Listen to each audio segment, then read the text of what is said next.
Ngurah Airport adds 14 new flight routes, and consumers urge BPA labeling of drinking water gallons to be accelerated. I didn't even know about any of this until the other day, and so here is another story about it, and good news, I hope. Stay tuned for details on these and other stories.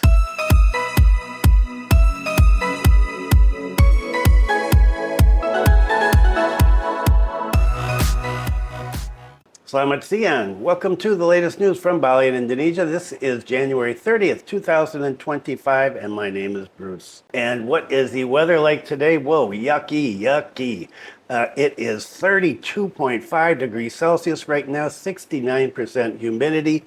The wind speed is 12.4 kilometers per hour, and big waves here. And rarely get big waves here. And last night, really, really windy. And rained and rained and rained, and we've had rain for the last few days, and we had rain on Chinese New Year's Eve, and we went and watched the festivities for a little while, but it was really crowded, and then it started to rain, and we decided to go home. So weather is not good, and we've still got months ahead in the rainy season, so buckle up. And there's an interesting article about over-tourism, about pollution, about coral bleaching in Raja Ampat, and it's something that I think if you're interested in diving and snorkeling in the coral and over tourism, it's well worth reading. I'm not going to talk about it, it's really long, and some of it is technical, but there is a link down below, and if you've never been to Raja Ampat, wow, you missed something, but reports coming out lately, it is packed with foreigners, packed with tourists, and a lot of wastewater going into the ocean, which is contributing to the dying of the coral along with coral bleaching. And so really sad that that's happening there, but well worth a read. Okay, let's get started. Ngurah Airport adds 14 flight routes. So out of the 14 new flight routes that the airport has, 9 are international and 6 are domestic.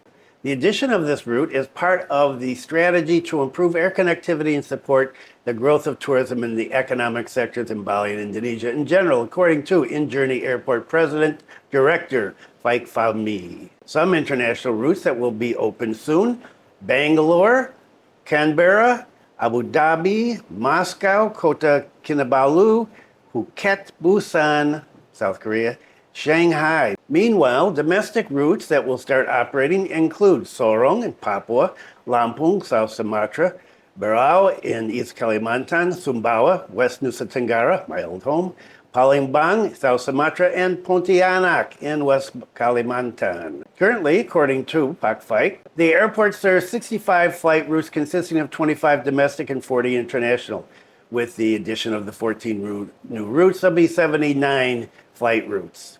The airport is also base for 54 airlines. In terms of traffic, throughout 2024, the airport served 23.9 million passengers with a composition of 13.9 million international and 10 million domestic. Pak Faik continued that compared to 2023, passenger movement in 2024 increased by about 22%. For 2025, they're targeting an increase of 3 million more passengers, so expecting around 27 million.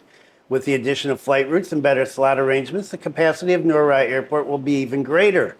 So it's expected to encourage passenger growth of more than 22% in 2025, according to him. General manager of the airport revealed that one of the routes that has started operating is Bangalore, India, which is served by Indigo Air. Currently, the airport is still in the finalization stage regarding the addition of other routes, including the certainty of flight schedules and frequencies. However, the route to Saudi Arabia has been confirmed to start operating in March with a frequency of 3 times a week. For the Russian or Moscow route that's served by Aeroflot and Abu Dhabi by Etihad and Kota Kinabalu and Phuket by Indonesia Air Asia, Busan by Air Busan, and Shanghai is served by Garuda Indonesia. So more and more flights and more tourists coming in. And of course, there's going to be more and more talk about over tourism this year. And I'm sure it won't be long before the mythical North Bali International Airport comes up again. Okay, what about some health and safety? Consumers urge BPA labeling of drinking water gallons to be accelerated. The Indonesian Consumer Community, KKI, stated that the majority of consumers in big cities such as Jakarta, Medan, and Bali, well, Bali's not a city, want the government to accelerate the implementation of labeling the risk of the dangerous chemical compound Bisphenol A, BPA, on reusable drinking water gallons. Chairman of KKI, which is a consumer rights advocacy institution, explained that the survey found that 43.4% of respondents were not aware of BPA warning labeling regulations that had been set by the Food and Drug Supervisory Agency, BPAM. However, after receiving information related to this matter, the majority of residents, 96%, urged that the labeling be implemented immediately without waiting for a 4-year grace period. According to him, these findings need to be taken seriously by various parties, especially the government and business actors in the packaged drinking water industry, AMDK. Representing the voice of consumers, we urge the government to accelerate the implementation of BPA labeling. There's no need to wait until 2028. Indeed. BPA, he continued, is a real threat to public health, and labeling is the best form of transparency and education for consumers. Yeah, I knew nothing about this. In April 2024, BPAM officially required the AMDK industry to install BPA risk warning labels on all polycarbonate gallons, the most common type of hard plastic on the market, no later than April 2028. The regulation follows BPAM's field findings for 2 consecutive years, which showed BPA contamination in branded gallons in a number of provinces, including Jakarta, Bandung, and Medan, and they had exceeded the threshold, the dangerous threshold.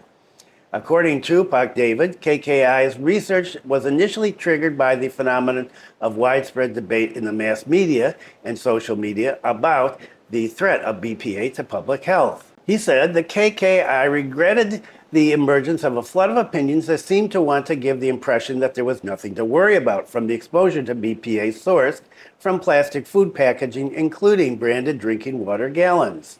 In fact, he continued, there are hundreds of credible scientific studies on the health risk of BPA exposure to the human body. Research in various countries show that BPA exposure in the body is correlated with reproductive system disorders, cardiovascular disease, cancer, kidney disease, and growth and development disorders in children. Meanwhile, food safety authorities in various countries have also issued various policies to prevent the risk of BPA exposure to consumer health, the latest being the EU, European Union, policy which completely bans the use of BPA as a food contact substance as of January 1st this year.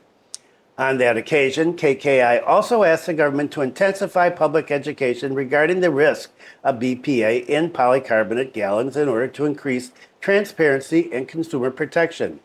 The KKI survey from October to December 2024 involved 495 respondents from 5 major cities, Jakarta, Medan, Bali, Banjarmasin, and Manado. The survey was accompanied by a field investigation of 31 business objects, including distributor agents, transport trucks, households, and refill depots. We hope that the results of this survey and investigation can provide a clear view to the public regarding the urgency of handling the BPA issue in reusable gallon packaging. So, having a warning is great, but are there alternatives that don't have the BPA in it? Okay, I'm waiting to find out more and more about this. If anybody knows, please leave a comment. In 2025, Karangasem optimistic about attracting 1.5 million tourists. Here's why. The Indonesian Hotel and Restaurant Association, PHRI, of Karangasem Regency, Iwayan Karyasa, said that the target of 1.5 million tourist visits was quite realistic.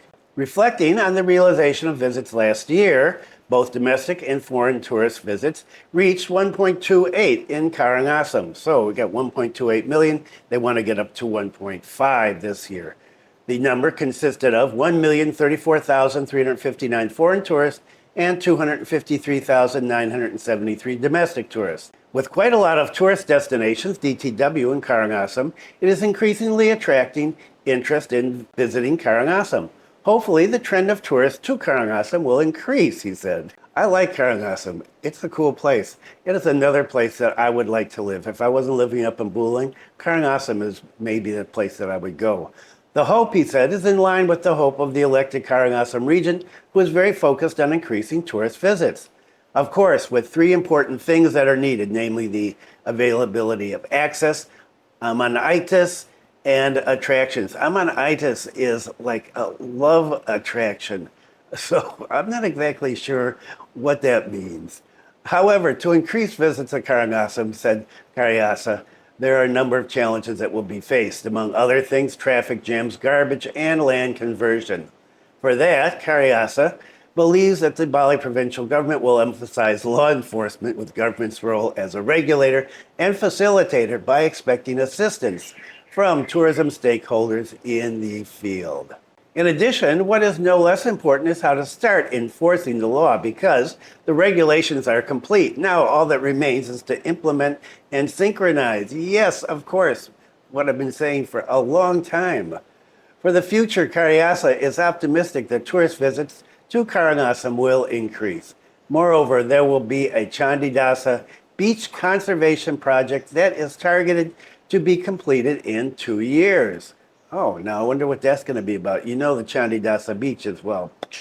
And with all this bad weather, more landslides, more houses destroyed, more trees down, more flooding. And here's a story on potholes caused by bad weather and too much traffic. After claiming victims, potholes in Candikusuma Village patched. The potholes on Jalan Denpasar Gilimanuk Road by Candikusuma have been finally patched up after claiming many victims. There are still many potholes in the Jembrana area that have not been patched and are dangerous for road users. A tourist was killed there the other day. How? Trying to dodge a pothole and went off the road. The condition of the Denpasar Gilimanuk Road is full of holes, which are one of the causes of accidents on this road. And these can only be handled by patching. Well, there should be some other ways to do this, but the patching doesn't last long. Rain and heavy vehicle traffic has made the road full of holes again. Commitment Making Officer 1.2 of Bali Province, PBJN, East Java, Bali, Imade Mardita said, repairing potholes with temporary patching is done in stages by prioritizing severe potholes. Repairing potholes with patching is done in stages, he said. Like the potholes on Jalan Denpasar Gilimanuk by Candikusuma, which have caused traffic accidents and have been repaired finally. They have to do this in stages. They can't do it all at once, apparently, because they don't have enough money. The 2025 budget cannot be used yet. And so, they can only do a little bit at a time. So overall road repairs are still waiting for the budget to be released. And when is that going to happen? And I'm guessing that will be when all the new Bupatis come into office, which is, I think, next week on the 6th of February. Okay, that is it for today. Thanks for viewing. Be kind to someone today. Take care. Try to stay dry and safe. Remember, this extreme weather causes trees to fall, traffic problems, traffic accidents, holes in the road. So be careful. See you next time.